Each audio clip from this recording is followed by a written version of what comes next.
جتنے لوگوں کے کل ہم نے نام لیے ان کے حوالے سے تفصیل سے بات کی تو وہ سب لوگ ہیں جنہوں نے 20ویں صدی میں جن کی پیدائش تو 19ویں صدی کی ہے، لیکن انہوں نے جو شہرت حاصل کی اردو غزل میں اور خاص طور پر جدید اردو غزل میں، وہ 20ویں صدی کا جو نصف اول ہے اس میں حاصل کی۔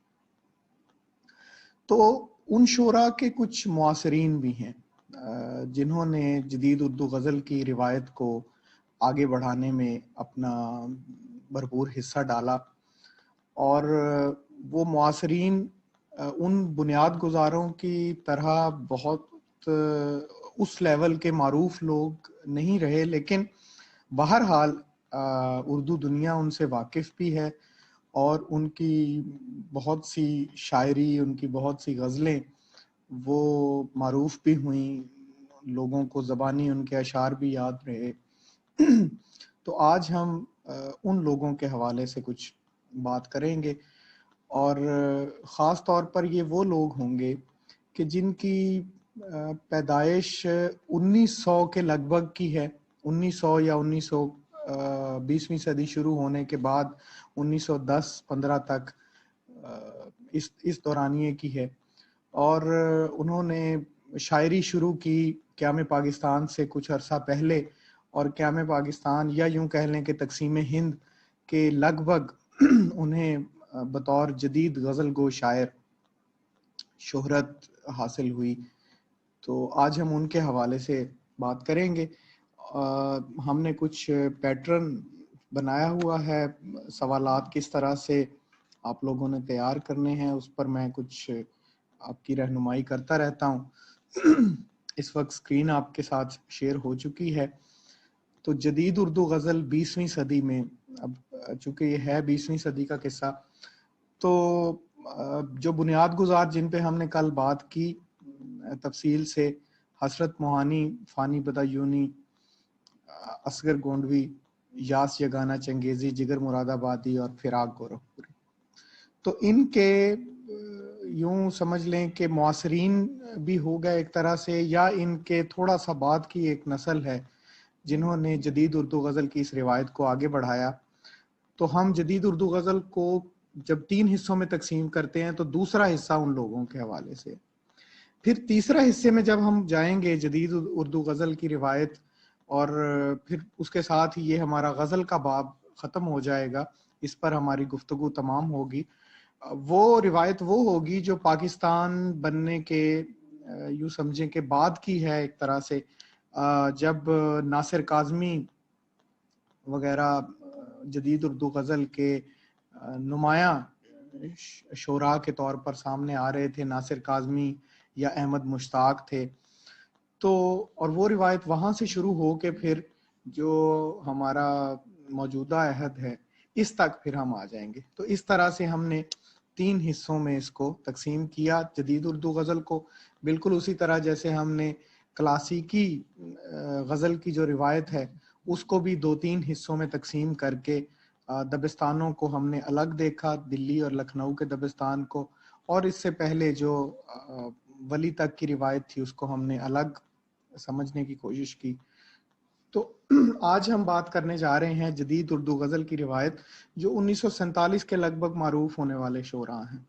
تو یہاں میں نے آپ کو ان کی ایک فہرست دے دی ہے، ان کے علاوہ بھی چند نام ہیں، لیکن میں نے جو نسبتاً یوں سمجھیں کہ معروف لوگ ہیں یا جن سے اردو ادب کے ہمارے طالب علم واقف ہیں اور ان کے اشعار زیادہ لوگوں کو یاد بھی ہیں، زبان زد عام بھی ہیں، تو ان کو میں نے یہاں پر مینشن کیا ہے۔ صوفی تبسم ہے، یہ اس پوری نسل میں سے واحد آدمی ہے جو 1900 سے پہلے، 20ویں صدی شروع ہونے سے پہلے جن کی پیدائش ہوئی ہے۔ کشفی ملتانی 20ویں صدی کے ساتھ ہی ان کی بھی پیدائش ہوئی۔ عابد علی عابد 1906 میں، باقی صدیقی 1909 میں، عبدالحمید ادم 1910 میں، تابش دہلوی 1911، حفیظ ہوشیار پوری 1912 اور شان الحق حقی 1917۔ تو یہ دیکھیں کہ وہ ابتدائی 20 برسوں میں یہ لوگ سب پیدا ہوئے، اور پھر اپنی اپنی انہوں نے جو عمر گزاری اوسطاً 60 70 سال یا 80 سال. تو وہ یہ جو دور ہے، جو اگلا دور ہوگا جب ناصر کاظمی وغیرہ پیک پر ایک طرح سے ان کی شہرت تھی، تو اس دور میں پھر یہ نسل ختم ہو رہی ہے. تو سب سے پہلے ہم صوفی تبسم کی اگر بات کریں تو صوفی تبسم کے حوالے سے آپ کو جو سوالات آ سکتے ہیں ان میں بالکل اسی پیٹرن پہ آپ دیکھیں جیسے ہم پہلے یاد کرتے رہے کہ ایک تو ان کا اصل نام کیا تھا. تو آپ کو پتہ ہونا چاہیے کہ غلام مصطفیٰ ان کا اصل نام تھا. غلام مصطفیٰ صوفی غلام مصطفیٰ تبسم ان کا پورا نام ہے. اور ان کی جو پیدائش ہے وہ امرتسر کی ہے، وفات ان کی یہاں لاہور میں ہوئی. ایک ہفت روزہ میگزین لیل و نہار کے نام سے تھا، وہ بھی یہ نکالتے رہے. اور خاص طور پر جو ان کی اچھا تعلیم کے حوالے سے اگر آپ سے پوچھا جائے، آپ کو پتہ ہونا چاہیے انہوں نے فارسی میں ایم اے کیا تھا. ان کا جو خاص حوالہ میں بتانے لگا تھا وہ یہ ہے کہ یہ کم و بیش 23 سے 24 برس تک گورنمنٹ کالج لاہور میں پڑھاتے رہے، وہاں پر یہ استاد رہے. اور انہوں نے شاعری 3 زبانوں میں، فارسی، پنجابی اور اردو میں شاعری انہوں نے کی ہے. زیادہ ان کی شاعری بچوں کی شاعری کے طور پر مقبول ہے، ان کی نظمیں وغیرہ.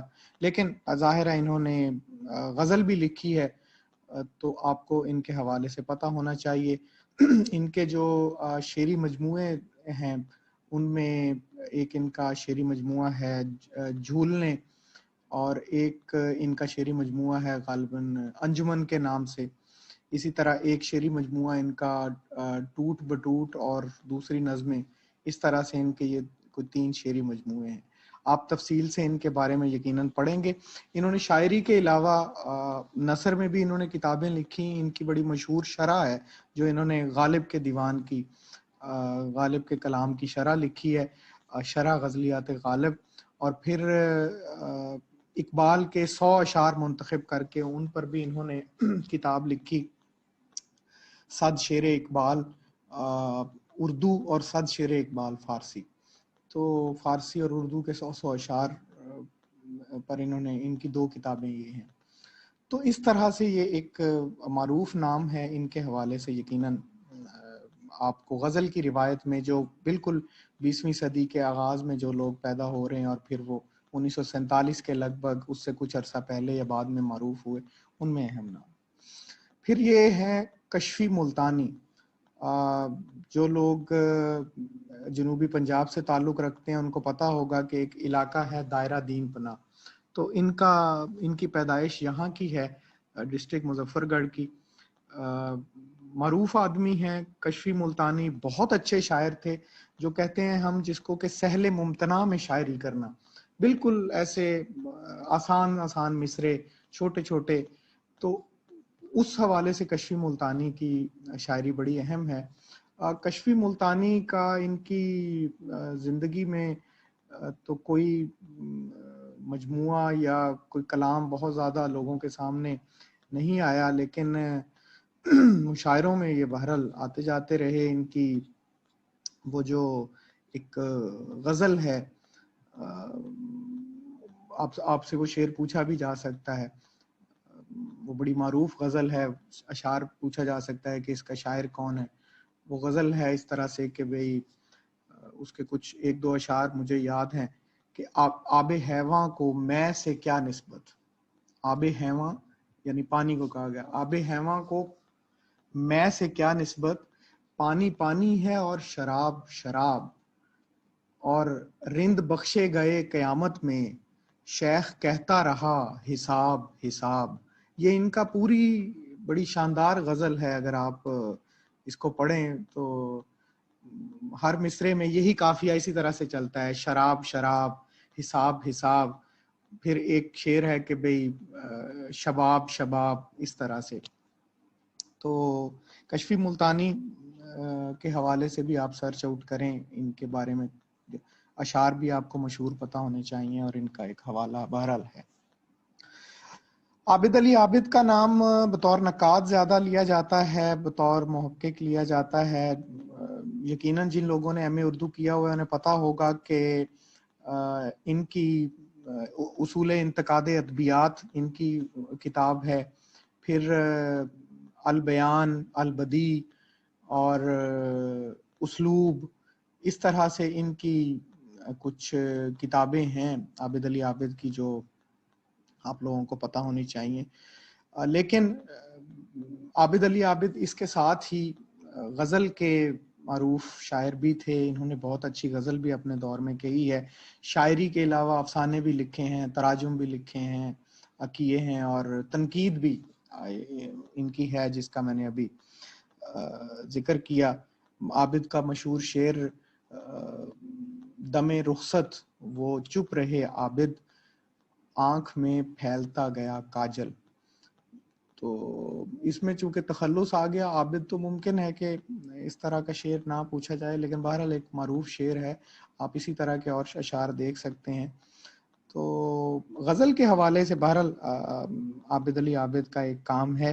ان کی سوانح کے بارے میں آپ تفصیل سے یقیناً تلاش بھی کریں اور پڑھیں اور سوال بھی بنائیں اس پر. بنیادی طور پر یہ ڈیرہ اسماعیل خان سے تھے، وہاں کی ان کی پیدائش ہے، وفات لاہور میں ہوئی، اور بہت پڑھے لکھے آدمی تھے اپنے دور میں. جو دیال سنگھ کالج لاہور ہے اس کے کئی سال تک یہ پرنسپل رہے، پہلے وہاں پڑھاتے رہے، پھر پرنسپل بھی اس کے ہو گئے. جو مجلس ترقی ادب میں پھر انہوں نے جاب کی، اور اس کا جو میگزین ہے مجلس ترقی ادب کا صحیفہ کے نام سے، تو اس کے یہ مدیر بھی رہے. ان کے شعری مجموعوں میں بریشم عود یہ ان کا ایک شعری مجموعہ ہے. پھر شب نگار زندہ غالباً یہ ان کا ایک شعری مجموعہ ہے، آپ اس کو کنفرم بھی کر لیجئے گا. تو عابد علی عابد کے حوالے سے بھی چند سوالات آپ کے ذہن میں ہونے چاہیے. جب غزل کی روایت ہم پڑھ رہے ہیں تو ان کے حوالے سے ہی پوچھا جا سکتا ہے.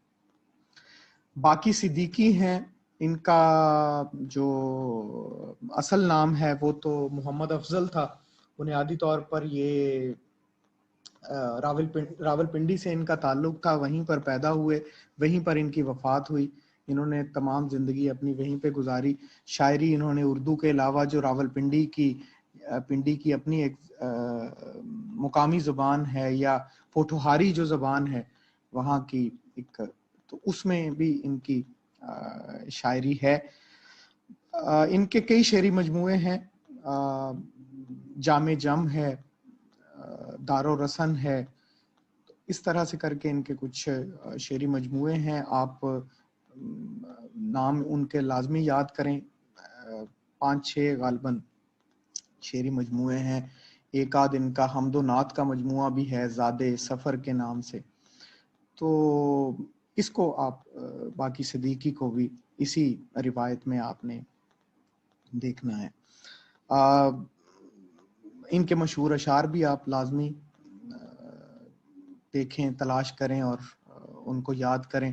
آپ سے پوچھا جا سکتا ہے کوئی بھی ان کا مشہور شعر، مثلا ان کا جو شعر ہے کہ تم بھی واپس نہ لا سکو گے، اتنی دور گئی ہے بات، اور تم بھی چپ میں بھی خاموش، اس کو کہتے ہیں حالات. تو اس طرح کے جو ان کے اشعار ہیں وہ آپ لازمی ان کو دیکھ لیں، تاکہ اگر پوچھ لیا جائے تو آپ کو پتا ہو. ان میں سے نسبتاً معروف نام آپ نے زیادہ سنا ہوگا ان کو، عبدالحمید ادم کا. ہماری چونکہ یونیورسٹیوں کے اور مختلف سطح کے نصاب میں بھی شامل ہے. تو عبدالحمید ادم کی جو غزل انہوں نے ظاہرہ لکھی ہے، لیکن ان کی غزل کی جو خاصیت ہے جس وجہ سے عبدالحمید ادم کا نام زیادہ لیا جاتا ہے، وہ ہے کہ اس میں خمریات کا ذکر بہت ہے. یعنی وہی جو کل میں نے ریاض خیر آبادی کا جب ذکر کیا تھا تو آپ کو بتایا تھا کہ شراب اور اس کے جو متعلقات ہیں، ٹھیک ہے، مثلا شراب ہے، جام کا لفظ ہے، سراہی کا لفظ ہے، تو اس طرح کی جتنی بھی اس سے متعلقات جتنے بھی ہیں ان کا ذکر ان کی غزل میں آپ کو کافی زیادہ ملے گا. اور یہ باقاعدہ ریاض خیر آبادی نے تو خیر ان کے بارے میں یہ یاد رکھیں کہ ساری زندگی شراب پی نہیں تھی انہوں نے, صرف اشعار شراب والے کہے تھے. تو عبدالحمید ادم جو ہیں یہ تو ان کی کثرت شراب نوشی مشہور ہے. بنیادی طور پر ان کا تعلق لائل پور سے تھا. لائل پور میں یہ پیدا ہوئے, ہندوستان کے مختلف شہروں میں رہے. اس کی وجہ یہ تھی کہ یہ ملٹری اکاؤنٹس میں ملازم تھے, تو جہاں جہاں بھی چھاونیاں ہوتی تھیں تو وہاں ان کا ٹرانسفر ہوتا رہتا تھا. چھاونیاں جتنے شہروں میں بھی, کینٹ کے ایریاز, تو وہاں پر یہ جاتے رہتے تھے اور وہاں انہوں نے قیام بھی کیا. تو لیکن زیادہ بہرحال عرصہ ان کا لاہور کا ہے. ان کا جو کلیات ہے وہ خواجہ محمد زکریہ ہیں, انہوں نے ایڈٹ کیا ہے. خواجہ محمد زکریہ ان کے کلیات کے مرتب ہیں. مجموعے بہت سارے ہیں, کوئی میرا خیال ہے کہ 10-12 مجموعے ہیں ان کے. تو آپ ان کے شعری مجموعوں کے نام بھی دیکھیں. ان میں گردش جام, عکس جام, اس طرح سے ان کے شعری مجموعے ہیں. سرو چمن ہے, نگار خانہ ہے, بہت سے اور بھی شعری مجموعے. تو آپ ان کے نام یاد کریں ان کے شعری مجموعوں کے. عبدالحمید ادم, اور عبدالحمید ادم کے تو آپ کو اشعار بھی جو مشہور اشعار ہیں وہ بھی آپ کو یاد ہونے چاہیے. اور بہت سے اشعار مشہور اشعار ہیں ان کے. مثلا ایک شعر ان کا کافی زیادہ سنا جاتا ہے اور لوگوں کو یاد بھی ہے کہ شاید مجھے نکال کے پچھتا رہے ہوں آپ, شاید مجھے نکال کے پچھتا رہے ہوں آپ, محفل میں اس خیال سے پھر آ گیا ہوں میں. ٹھیک ہے, تو یہ ایک ان کا مشہور شعر ہے. پھر عبدالحمید ادم کے بعد تابش دہلوی ہیں. تابش دہلوی کے نام سے ظاہر ہے کہ دہلی کے تھے یا دلی سے ان کا تعلق تھا. ان کا جو اصل نام ہے وہ مسعود الحسن تھا, اور کراچی میں کافی عرصہ یہ ان کا قیام ہے اور کراچی میں ہی رہے. وفات بھی ان کی ہوئی. ریڈیو پاکستان کراچی سے بہت دیر تک وابستہ رہے یہ. اور فانی بدا یونی کا کل ہم نے ذکر کیا تھا, آپ کو یاد ہوگا. فانی بدا یونی سے بھی انہوں نے اصلاح لی ہوئی ہے تابش دہلوی نے. ان کے 4 شعری مجموعے ہیں ان کے. نیم روز ہے, چراغ صحرا ہے, ایک غبار انجم ہے, ایک اور مجموعہ ہے ان کا, وہ آپ ذرا اس کو سرچ آؤٹ کر لیجئے گا تابش دہلوی کے, تو آپ کو ان کے بہرحال نام یاد ہونے چاہیے. پھر اسی طرح سے حفیظ ہوشیار پوری, تو ان کے بھی نام سے ظاہر ہے ہوشیار پور, ان کی پیدائش وہاں کی ہے. اور یہ اس کے بعد لاہور آ گئے تھے. پنجاب یونیورسٹی سے انہوں نے فلسفے میں ایم اے کیا ہوا تھا, پڑھے لکھے آدمی تھے بہت زیادہ. تو حفیظ ہوشیار پوری کی بھی بہت سی شاعری معروف ہے. جب ہم جدید اردو غزل کی بات کرتے ہیں تو حفیظ ہوشیار پوری ایک بڑا اہم نام ہے. یہ حفیظ تخلص کرتے رہے ہیں, لیکن حفیظ سے پہلے مطلب آپ سے پوچھا جا سکتا ہے کہ اس سے پہلے کوئی اور بھی تخلص انہوں نے کیا تو سلیم یہ تخلص کرتے ہوتے تھے حفیظ ہوشیار پوری پہلے. ان کے جو شعری مجموعے ہیں وہ تو کوئی نہیں ملتے ہیں. ایک غالباً مقام غزل کے نام سے ہے, اس کو آپ ذرا دیکھ لیجئے, کنفرم بھی کیجئے گا اپنے طور پہ. وہ بھی ان کی وفات کے بعد شائع ہوا حفیظ ہوشیار پوری کی. آپ نے مہدی حسن کی وہ غزل سنی ہوئی ہوگی جو مہدی حسن نے گائی ہے کہ محبت کرنے والے کم نہ ہوں گے مگر تیری محفل میں, اس طرح سے ہے, لیکن تیری محفل میں ہم نہ ہوں گے, اس طرح سے. تو وہ مہدی حسن کی جو غزل مہدی حسن نے جو گائی وہ یہ حفیظ ہوشیار پوری کی ہے. تو آپ کو اس طرح کی جو مشہور غزلیں ہیں ان کے بارے میں بہرحال جاننا ہے اور پتہ ہونا چاہیے آپ کو. شان الحق حقی یہ ہماری اس فہرست میں ایک طرح سے آخری نام ہے. شان الحق حقی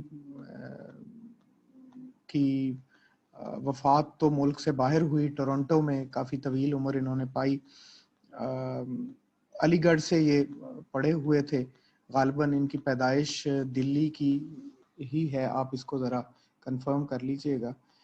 لیکن بہرحال علی گڑھ کے یہ اسٹوڈنٹ تھے، انہوں نے وہاں سے بی اے کیا، لیکن ایم اے انہوں نے دہلی سے کیا تھا. پاکستان آئے اور ان کی جو ایک شہرت کا بڑا حوالہ ہے وہ یہ ہے کہ شان الحق حقی جو اردو لغت بورڈ کراچی ہے اس کے معتمد رہ چکے ہیں. تو شان الحق حقی بھی بہت مشہور شاعر ہیں جدید اردو غزل کے. ان کا جو علمی حوالہ ہے، ان کا لسانی کام ہے یا ان کا تنقیدی کوئی کام ہے تو وہ اپنی جگہ پر ایک اہم ہے. لیکن بہرحال ان کی شاعری بھی ایک ان کا بڑا حوالہ ہے. ان کے شعری مجموعے تار پیرہن ہے اور حرف نورس ہے غالباً، یا حرف دل رس ہے، تو اس کو آپ کنفرم کر لیجئے گا. ایک اور شعری مجموعہ ہے اس کے علاوہ ان کا. تو بہرحال آپ نے ان کے حوالے سے بھی پڑھنا بھی ہے اور سوالات تیار بھی کرنے ہیں.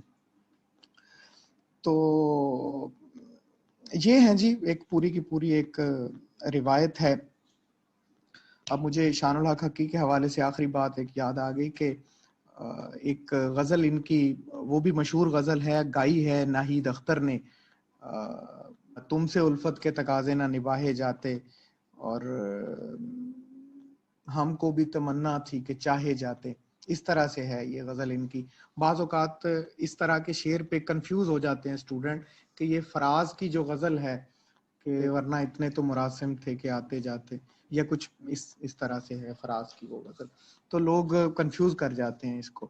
تو یہ شان الحق حقی کی ہے بہرحال یہ والی غزل، ہم کو بھی تمنا تھی کہ چاہے جاتے، دوسرا مصرع اس کا ہے. تو آپ نے یہ جو جدید اردو غزل کے میں نے یہاں پہ نام بتائے، ان کے حوالے سے اگلے 24 گھنٹے کا آپ کا یہی ایک طرح سے کام ہے، اسائنمنٹ یہی ہے. ان پر آپ نے سرچ کرنا ہے، ان پر پڑھنا ہے، ان تمام حوالوں سے جن پہ میں نے ابھی بات کی، تو آپ نے سوالات تیار کرنے ہیں ان پہ. ان کے علاوہ کچھ اور بھی اسی دور کے لوگ ہیں، آپ ان کے حوالے سے بہت زیادہ معلومات نہ صحیح، لیکن آپ کو نام پتہ ہونے چاہیے کہ وہ ان کے معاصرین میں اور لوگ کون کون سے ہیں، تاکہ اگر اس قسم کا کوئی سوال آ جائے کہ بھئی بالفرض پوچھ لیا جائے کہ شفقت کاظمی کس دور کے شاعر ہیں، تو آپ کو پتہ ہونا چاہیے کہ یہ وہی دور ہے، یہ جو وسط ہم کہہ رہے ہیں 19ویں صدی کا نصف اول، اسی میں وہ پیدا ہوئے، اور 1947 کے لگ بھگ ہی انہوں نے ایک طرح سے شہرت حاصل کی. یا صبا اکبر آبادی ہیں، یا جلال الدین اکبر ہیں ایک شاعر، تو یہ اس طرح کے، یا بہزاد لکھنوی ہیں. تو آپ کو ان کا بہرحال پتہ ہونا چاہیے ان کے حوالے سے کہ یہ شاعر بھی اسی دور کے ہیں. تو یہ ہمارا آج کا ٹاپک تھا، ہم نے اس عرصے کو اس میں کور کیا ہے. نیکسٹ ٹائم ہم جب اگلی کلاس میں بات کریں گے تو جو جدید اردو غزل ایک طرح سے پاکستان بننے کے بعد پھر جب ناصر کاظمی وغیرہ اور یہ لوگ معروف ہوئے غزل کے اہم نام، تو ان پر ہم بات کریں گے. آج کے ٹاپک کے حوالے سے اتنا ہی ہے. اگر آپ میں سے کسی کا بھی کوئی سوال ہے تو وہ آپ کر سکتے ہیں. سر مائی نیم از اسما رحمان. جی اسما رحمان پوچھئے. سر مجھے یہ پوچھنا تھا کہ جیسے ہم پرووربس اور یہ محاورات ضرب الامثال جو ہوتے ہیں تقریباً یہ 15 نمبر کے آتے ہیں، اور اس میں جو ہے وہ اسٹوڈنٹس موسٹلی پریشانی کا سامنا ہوتا ہے اسٹوڈنٹس کو. تو اس کے لیے کوئی مطلب ہم کیا لاہ عمل اختیار کریں گے کہ یہ ہمارے پریپیئر ہو جائیں؟ اسما رحمان بات یہ ہے کہ میرا خیال ہے کہ آپ پہلی کلاس میں آئی ہوں گی، یا ابھی آپ نے شاید کلاس سے زیادہ اٹینڈ نہیں کی ہوں گی، تو اس حوالے سے ہم پہلے بھی بات کر چکے ہیں کہ یہ جو زبان کا مطالعہ، یہ ساری چیزیں آتی ہیں زبان کے حوالے سے. تو ہم نے شروع میں جب، اگر آپ ہمارے شروع کے لیکچرز یوٹیوب پہ بھی پڑے ہوں گے، آپ وہاں سے دیکھ سکیں،